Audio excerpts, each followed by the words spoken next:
Hello friends, welcome है आपका हमारे यूट्यूब चैनल में। पेंशनर्स, फैमिली पेंशनर्स और कर्मचारियों के लिए बहुत ही इंपॉर्टेंट और बड़ी अपडेट लेकर आया हूं। अभी कुछ दिनों पहले स्टाफ साइट की एक मीटिंग हुई थी ministry of personnel public grievances and pension के department of personnel and training की तरफ से, जिसके मिनट्स अब आ चुके हैं। मीटिंग 15 दिसंबर 2023 को नॉर्थ ब्लॉक न्यू दिल्ली में हुई, जिसमें 13 यानी 13 एजेंडा आइटम्स उसमें रखे गए। वो 62 मीटिंग थी। मैंने इससे पहले अपने प्रीवियस वीडियोस में भी बताया था कि उसमें एनसीजेसीएम की मीटिंग होने वाली है। कि आप लोग बोल रहे थे ये मीटिंग कब होगी और इसके मिनट्स कब आएंगे, तो बता दूं कि मीटिंग 15 दिसंबर 2023 को हुई और अब इसके मिनट्स आ गए हैं। तो वो कौन कौन से 13 एजेंडा थे आप सामने स्क्रीन पर भी देख पा रहे हैं। क्या क्या उनका आंसर आया है। कर्मचारियों, पेंशन, फैमिली पेंशन के लिए बहुत सारी डिटेल्स इसमें, जो उनके इश्यूज हैं, जो उनकी डिमांड्स हैं, या उनके जो अलग अलग लेवल पर रिक्वेस्ट हैं। तो पूरा थोड़ा वीडियो लंबा हो जाएगा, लेकिन आपके इसमें 13 जो एजेंडा है और उनके जो आंसर्स हैं, जो अलग अलग मिनिस्ट्रीज और डिपार्टमेंट की तरफ से दिए गए, वो सारी बहुत इंपॉर्टेंट है। इसलिए इस वीडियो को बिल्कुल ध्यान से देखिएगा और इस वीडियो को पूरा लास्ट तक देखिएगा। और एक चीज आपके लिए और बता दें, अगर आप चैनल पर पहली बार आए तो चैनल को जरूर सब्सक्राइब करिएगा। साथ ही साथ आप हमारी वीडियोस की लेटेस्ट नोटिफिकेशन के लिए घंटे के निशान को यानी कि बेल आइकन को प्रेस करना बिल्कुल मत भूलिएगा। तभी आपके पास हमारी वीडियोस की लेटेस्ट नोटिफिकेशन आ पाएगी और आप हमारी वीडियोस को इसी तरीके से आगे भी वॉच कर पाएंगे। जैसे आपकी स्क्रीन पर दिखाई दे रहा है, ये नोटिफिकेशन 26 दिसंबर 2023 का है। गवर्नमेंट ऑफ इंडिया की तरफ से ministry of personnel public grievances and pensioners के department of personnel and training की तरफ से ये एस्टेब्लिशमेंट सेक्शन की तरफ से जारी किया गया है, जिसमें आप देख सकते हैं सब्जेक्ट में minutes of the meeting under the chairmanship of additional secretary PP to discuss the 13 agenda items of the 62 meeting of standing committee of national council JCM। अब कौन कौन से वो मैटर थे सारा हम डिटेल में जानेंगे और क्या क्या रिप्लाई आया वो सारी इसमें देखेंगे हम। ये थोड़ा सा पहला मैटर आप देख सकते हैं। इसमें पहला मैटर ये था कि जो स्टाफ साइड यानी यूनियंस थी, उन्होंने एक इशू रेस किया था कि जो रिमोट एरियाज में पेंशनर्स रहते हैं, उनकी लैक ऑफ अवेयरनेस या पुअर कनेक्टिविटी के चलते उनके जो भी बहुत सारे इश्यूज होते हैं वो उसमें मैकेनिज्म में नहीं आ पाते हैं, जिसके चलते उनको बहुत सारी दिक्कतों का सामना करना पड़ता है। उसी के बाद में गवर्नमेंट का ये आंसर आया है। आप देख सकते हैं the item strengthening of grievance redressal mechanism, और ये आप सारी चीजें हैं। इसमें उन्होंने बोला है कि गवर्नमेंट ने बोला है कि अलग अलग लेवल पर गवर्नमेंट ने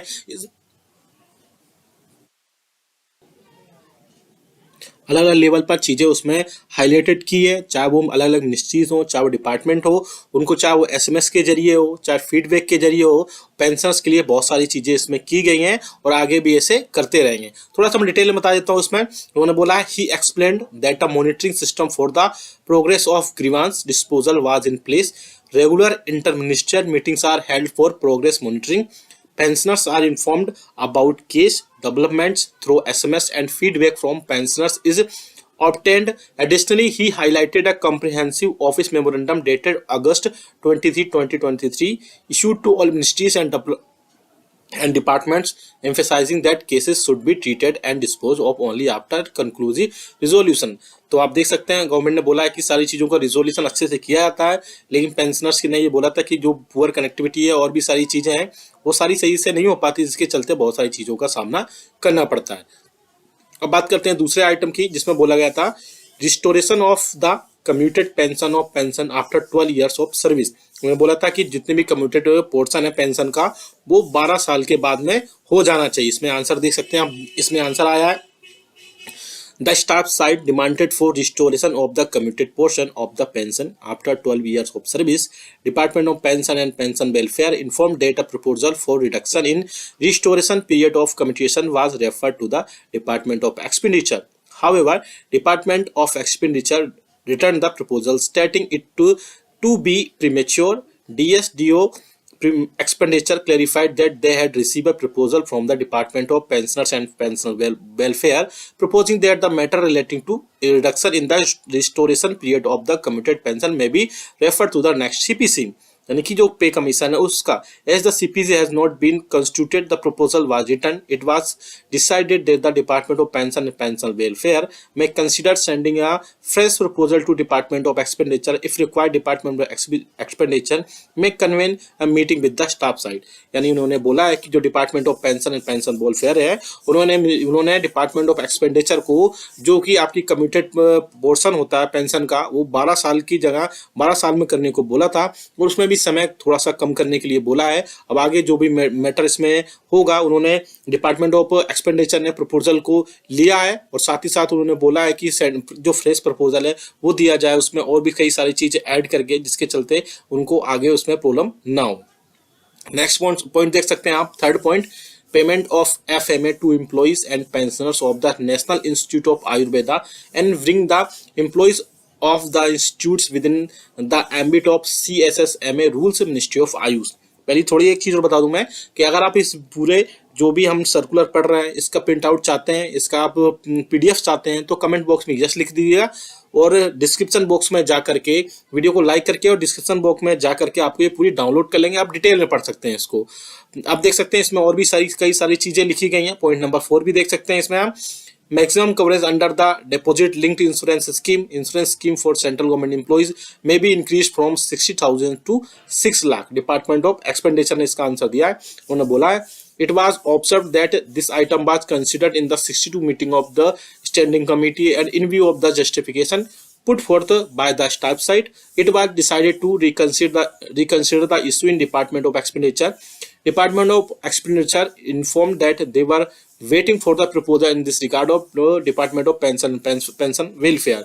और इसके बाद लिखा है, it was decided that the staff side will submit a proposal with justification।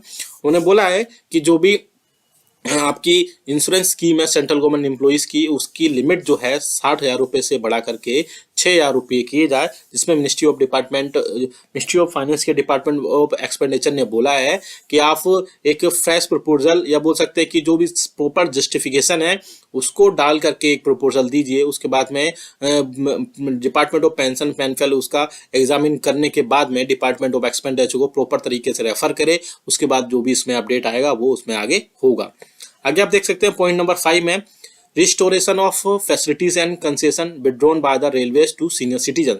यानी मिनिस्ट्री ऑफ रेलवेज ने इसका आंसर दिया है। क्वेश्चन में था, ये बोला गया था कि जितनी भी फैसिलिटीज हैं या कंसेशन हैं उन सबको रेलवेज के जो सीनियर सिटीजन हैं उनको फिर से रिस्टोर किया जाए। इसमें आप देख सकते हैं JD मिनिस्ट्री ऑफ रेलवेज ने इसका आंसर दिया है। बोला है, inform that the government gave subsidy of ₹59,837 crores of passenger tickets in 2019-20। The amount to concession of 53% on an average to every person traveling via railways. The subsidy is continued to all passengers. Further concessions beyond this subsidy amount are continuing only for the categories of Divyangjans, students and patients. As present, there is no proposal to restore concession to senior citizens. In view of the position explained by the Ministry of Railways, it was decided to close the item। उन्होंने बोला है कि अभी government railway ने कई जो दिव्यांगजन है, स्टूडेंट्स है और पेशेंट है, उनके लिए अलग अलग टाइप के कंसेशंस दिए गए हैं, लेकिन अभी एट प्रेजेंट में ऐसा कोई भी प्रपोजल नहीं दिया गया है कि जो सीनियर सिटीजन्स हैं उनके जो कंसेशंस है उनको फिर से रिस्टोर किया जाए। अभी ऐसा कोई प्रपोजल गवर्नमेंट के पास में नहीं चल रहा है। नेक्स्ट की बात करें 6 की, pension to be exempt from the preview of income tax. ये डिपार्टमेंट रेवेन्यू CBDT को इसका आंसर देना था।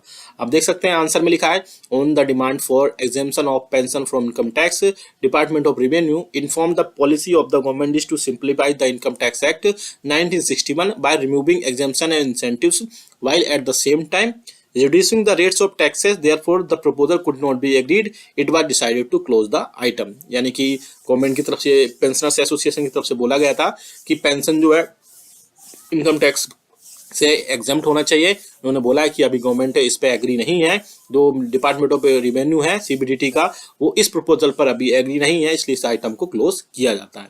नेक्स्ट आप देख सकते हैं, disability pensions of war heroes to be exempt from income tax. इसके अलावा उन्होंने बोला है कि जो डिसेबली पेंशन मिलती है वॉर हीरोज को, उसकी पेंशन भी जो है एग्जेम्प्ट पेंशन इनकम टैक्स से एग्जेम्प्ट किया जाए। इसमें भी आगे आंसर आप देख सकते हैं डिपार्टमेंट ऑफ रेवेन्यू का। The staff side demanded that the disability pension of war heroes be exempted from income tax. Department of Revenue informed that a court case on the subject is pending before the Honorable Supreme Court and the Honorable Court. It is order dated. इसमें बोला गया है कि इसमें बहुत सारी चीजें honourable Supreme court और ऑनरेबल हाई कोर्ट के पास में, ऑनरेबल कोर्ट के पास में है, उसके बाद ही सारी चीजें हो पाएंगी जब भी इस केसेस के आउटकम आ पाएंगे। नेक्स्ट आप देख सकते हैं enhancement of bonus ceiling limit of casual labourers consequent on enhancement of bonus ceiling of casual central government employees department of expenditure. इसमें भी वही सारी चीजें हैं कि बोनस सीलिंग की जो लिमिट है वो कैजुअल लेबर्स के लिए बढ़ाई जाए, और भी कई सारी चीजें हैं इसमें सेंट्रल गवर्नमेंट एम्प्लॉइज के लिए भी सारी चीजें बढ़ाई जाए। अभी इसमें बोला गया है कि एक फ्रेश ड्राफ्ट और भी कई सारी चीजें हैं वो कैजुअल वर्कर्स के लिए ऐड होंगी, उसके बाद ही आ पाएंगी। हालांकि ये मैटर पेंशनर से रिलेटेड नहीं, इसमें थोड़ा डिटेल में इसको नहीं देख रहा हूँ। नेक्स्ट है point number 9, grant of risk allowances to central government employees including defense civilian employees and inclusion of new hazardous activities in the list of grant of risk allowances। ये आंसर दिया है department of pension and DOPT की तरफ से। It was noted that DOPT has issued orders for grant of risk allowance at revised rates with effect from 3/11/2020. Department of Expenditure was of the view that this benefit cannot be given with retrospective effect. The staff side brought to the notice that there was a disparity of risk allowances rates between the fire services employees and the employees of defense and railway engaged in hazardous activities. It was also brought to the notice by the staff side. The Ministry of Railways and Department of Defence had constituted a committee in this regard. It was decided to take up a matter with Ministry of Railways and Ministry of Defence। तो उन्होंने बोला है कि जो भी central government employees के लिए जो लिए डिफेंस सिविलियन एम्प्लॉइज काम करते हैं, उनके जो भी हैजार्डस एक्टिविटीज में काम करते हैं उनके लिए ग्रांट रिस्क अलाउंसेस को ग्रांट किया जाए। उन्होंने बोला है कि अलग अलग it was also brought to the notice by the staff side that ministry of railways and department of defence जो है वो कमेटी कंस्टिट्यूट की गई इसके रिगार्डिंग। जल्द से जल्द इस पर भी कोई ना कोई फैसला जरूर लिया जाएगा। पॉइंट नंबर 10 है, आप देख सकते हैं MSCP to be made effective from 1/1/2006 in implementation of the जज of the Supreme Court, honourable Supreme Court. इसका आंसर भी डीओपीटी की तरफ से दिया गया है। नेक्स्ट आप देख सकते हैं पॉइंट नंबर 11, वो भी काफी इंपॉर्टेंट है, grant of 1 notional increment for those who retired on the superannuation of 30 June. DoPT ने इसका आंसर दिया है। इसमें भी कई सारी चीजें हैं और आप इसको देख सकते हैं। द स्टाफ साइड लगातार कर्मचारियों पेंशन के लिए सारी चीजें रखता रहा है और इसके अलावा भी इसमें सारी चीजें होंगी। पॉइंट नंबर 12 भी आप देख सकते हैं, applicability of the 7th CPC revision benefit those who retired on 31/12/2015। Next है to specify time frame from the completion of disciplinary cases in the case of pensioners, यानी जो भी पेंशनर्स के डिस्प्लिनरी केसेस हैं वो टाइम फ्रेम में हुए और सारी चीजें हों, इसके अलावा ये सारी चीजें इसमें निकाली गई हैं। आप देख सकते हैं सारी चीजें मैंने डिटेल में बताई हैं। इसके अलावा भी अगर आपको